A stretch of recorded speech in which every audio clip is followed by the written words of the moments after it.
Sebutane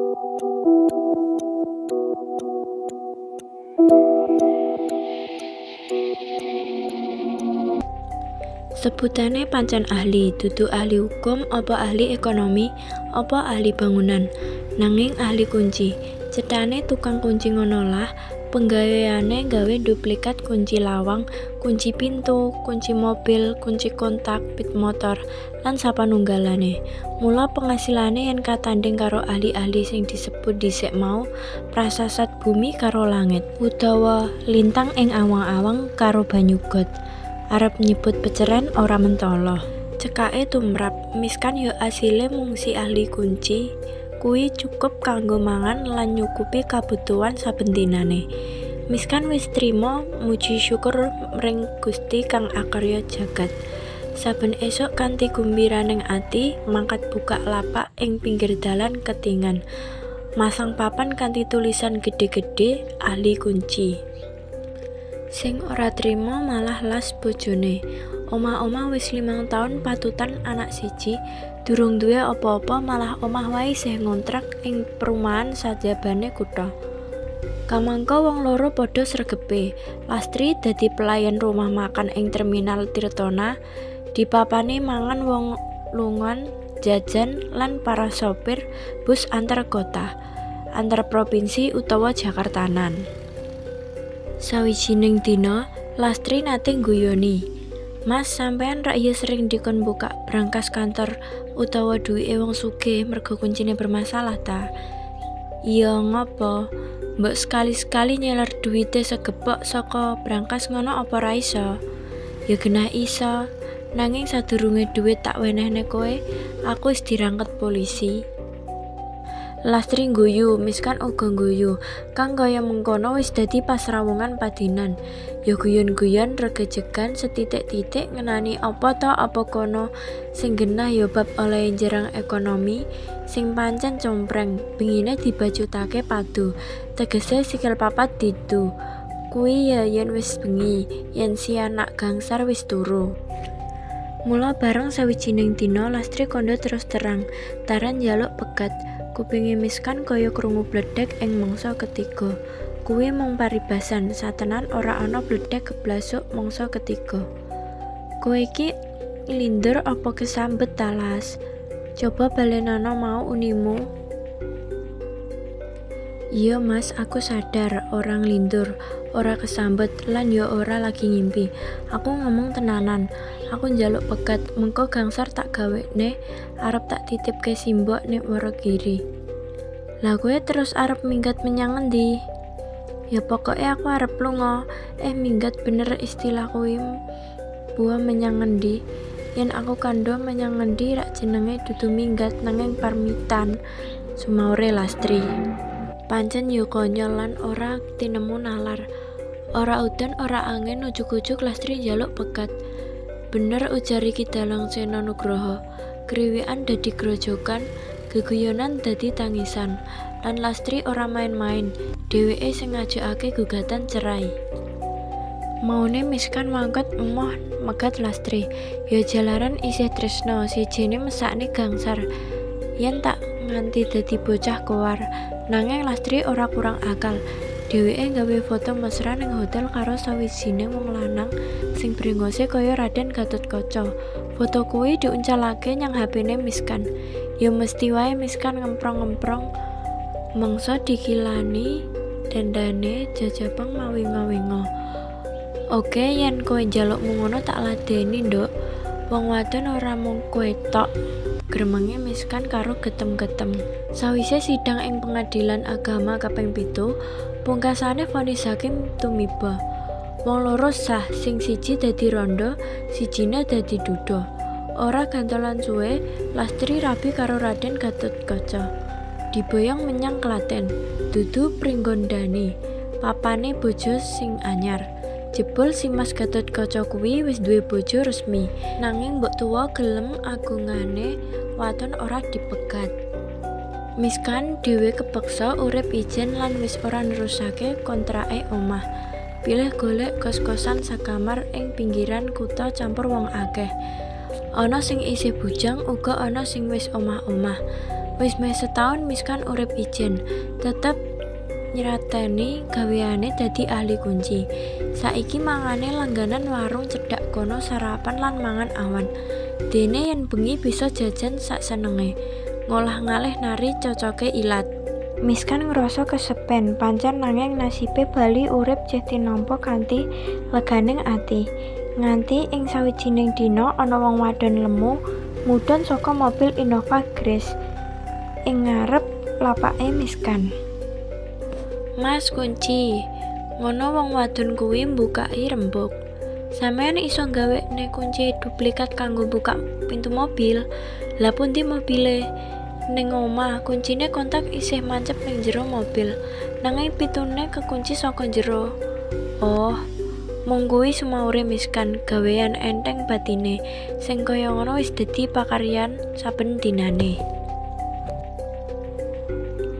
Miskan melu bulemu impek-impek sing kalunge ungker-ungkeran, gedene meh sak drijine wong dewasa.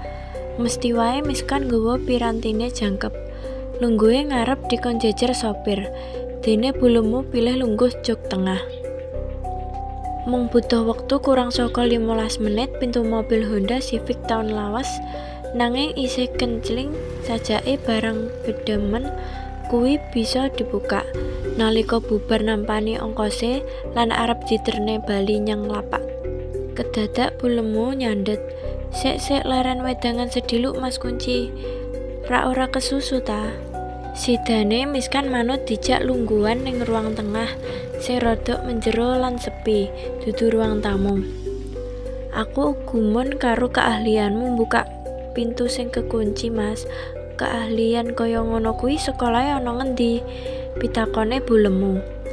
"Halah, nggih mboten wonten sekolahipun, Bu. Rumiyin ingkang ngajari Pakde kula, sakniki sampun seda."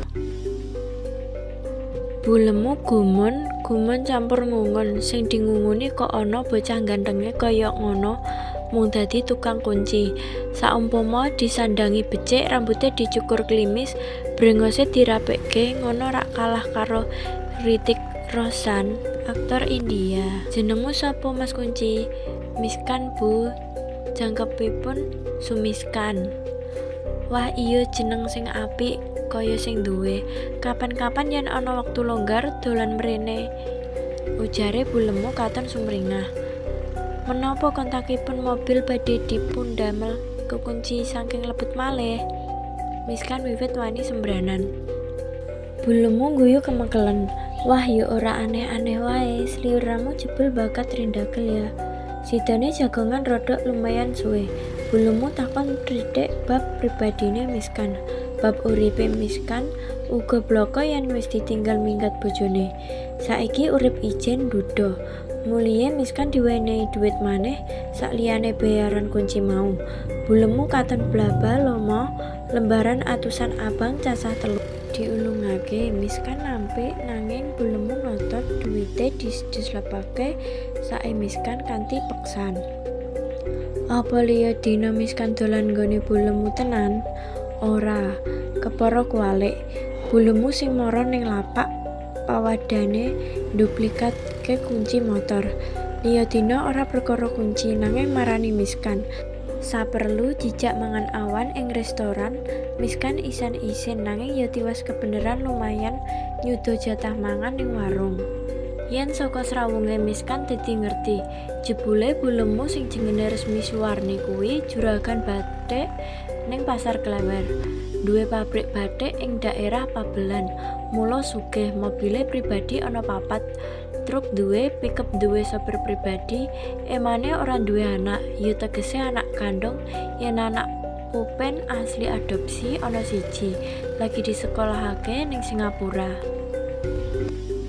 Nanging ana 1 bab sing Miskan dadi njomblak. Jebul bulemu kuwi rondo, wis ngrondo kaping 3. Kabeh bojone mati, sing loro mati merga lara, sing sijine merga kecelakaan lalu lintas. Mobile nabrak pembatas jalan tol. Cerita kuwi ora dirungu saka bulemu, nanging saka Pak Maidi, supire. Nalika ana kalodhangan sapet jagongan padha ijen. Miskan rumangsa blenger lan legek. Nyatane ngono, gek bojone guanteng-guanteng lho, koyok sampean lah. Aku yakin sedelok maneh sampean mesti dilamar. Katone Bu Warni naksir sampean. Aku apal glegate. Glemi wae Mas, Bu Warni sugih. Sampean yen bisa nunut mulya, ora perlu dadi tukang kunci maneh. Miskan ora mangsuli, mung katon delek-delek. Asline Bu Warni kuwi ayu lho, manis. Aku wis dadi sopire ana 15 taun. Ngerti ndek isih lang sing biyen. Ujare sopir Maidi sansaya ndandra ngompor-ngompori Miskan. Nadyan kawitane mung gegojekan, omongan glenyengan, jebul sing dikandhakake Maidi kelakon temenan. Bu Warni lemu kelakon ngerapi Miskan dadi bojo urutan kepapat. Maune Miskan ragu-ragu, awit yo krungu lentingan embuh sing ngomong apa, jare Bu Warni kuwi duwe kabeh merga dienggo leben pesugihan. Bojone telu mati nom kabeh mergawe dienggo leben pesugihan. Nanging cerita kaya ngono tumrap Miskan ora percaya. Miskan luwih percaya marang pengawasane Gusti Allah, ana garis pesten sing ora bisa diedani. Miskan saiki pancen dadi wong sing uripe kepenak, mangan udut, cemepak, diladeni batur pirang-pirang. Bener kandhane sopir Maidi, nunut mulya, bebasan kere munggah bali. Nyeluke bulemu marang Miskan saiki nganggo sebutan Mas. Mas Miskan. Uga Nadyan isih tetep ngoko nanging ngoko alus. Mas Miskan. Uga Nadyan alus banget ngajeni. Suwalike Miskan ngundang bulemu kanthi sebutan Kanjeng Mami, koyok sebutan ning sinetron komedi situasi kae. Nanging sawijining dina Miskan weruh kahanan kang bedakalaning mripate diucek dipentelangake kaya-kaya ora percaya karo sing disawang saka kadohan. Nanging cetha wela-wela sing mlebu kamar hotel sisih kulon parkiran mobil kuwi genah Bu Warni lemu karo wong lanang enom ganteng nganggo dasi. Kuwi kelakon ing wayah awan. Nalika kebeneran Miskan diundang dening manajer hotel, dikon bukaake pintu lemari kuno sing kuncine ketelisut. Hotel kuwi pancen hotel sing kuno. Wis dadi legendaris. Miskan wis ora praktek ahli kunci nanging merga ya wis kenal apik karo si manajer minangka langganan lawas. Mula ya pamintah serayane dituruti. Bubar ngayahi tugas, Miskan nyetak terbit montore ngeblas mulih. Atine kebrongot, nanging ya sadar diri sapa dheweke, sapa Warni. Bengine sapet jagongan karo Warni, Miskan wis ora kobong atine maneh. Wis bisa nata ati, mula gunemane ya wis isa ditata, sinamudana. Kanjeng Mami, kepriye yen kita pisah wae? Mengkono Miskan bukani rembug. Lho, lah ngopo? Apa Mas Miskan wis ora betah dadi bojoku? Apa ladenanku ana sing kurang? Ora kok Mami, kabeh wis cukup. Aku matur nuwun dene panjenengan wis percaya aku dadi bojo. Wis diladeni kliwat murwat, wis ngangkat uripku saka papan sinangsara dadi mulya. Nanging aku kudu bali menyang asalku, kudu nglakoni dalan urip saknyatane, dudu aku kudu pamimpen maneh. Aneh, Warni ora bantah guneme Miskan, uga ora menggak kekarepane njaluk pegat. Mung mesem kelakon pegatan. Miskan mesem, ringkese cerita, Warni lan Miskan kelakon pegatan. Miskan arep diwenehi modal usaha dening Warni nanging ditampi. Miskan wis aprajanji marang dirine kepengin dadi wong lanang sing sinatriya, gondeli harga dirine, pilih bali urip ing kos-kosan lan baleni gawean lawas minangka ahli kunci. Sore ing jalan urip Sumoharjo, grimis tumiba, sansaya deres Miskan sing lali ora nggawa mantel akhire ngenggokake pit motore sing wis tutup.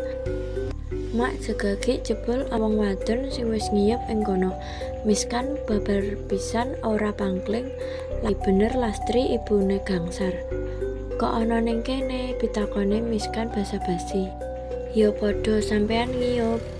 Lastri nyauri karo nyawang Miskan setelah raman, semu izin. panyawangane banjur kabuang adoh. Banyu udan blabar lelembak ing dalan. Iki mau saka ngendi? Arep nyang ngendi kok dhewean? Lah, sing ngendi sing kudu tak jawab dhisik? Lastri guyu. Saiki wani nabrak praupane Miskan secara langsung, luwih langsung. Terserah, ora dijawab kabeh yo oleh, ora maksa unine Miskan karo guyu. Iki mau aku saka toko benang jahitan kidul kono. Lagi arep nyegat bis kota lah kok keselak udan. Aku jahit saiki Mas. Lho, lah apa ora diterke Mas Gatot Kaca? Wis pegatan wiwit 6 sasi kepungkur statusku rondo. Jebul bojoku galak, demen moro tangan. KDRT pokoke aku ora betah. Enak urip ijen ngene wae, saiki aku buka jahitan. Langgananku lumayan akeh. Udan isih ngreceh, langite putih, mratandani yen bakale udane awet. Jebul tenan nganti ngarepake magrib, udane lagi medha. Miskan boncengake Lastri mulih menyang kampung Patian.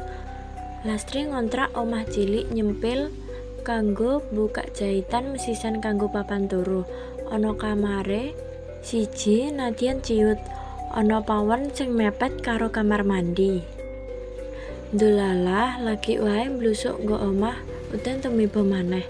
Luwih deres timbang mau, campur gluduk. Miskan arep nekat nglucut, mulih nanging Lastri ora ngentokne. Udane deres tur suwe, Miskan kebeteng ning kono. Ning kamar kono, ning amben sing ciut, kepeksa empet-empetan dempet pet. Dene yen sabanjure tumpuk kuwi genah wis ora jeneng kepeksa maneh. Wis padane nyarujuki, jebul isih apik sing lawas, penak sing lawas, wengi terus lumaku. Nganti wong loro wis ora nyadari yen ing jaba wis ora udan.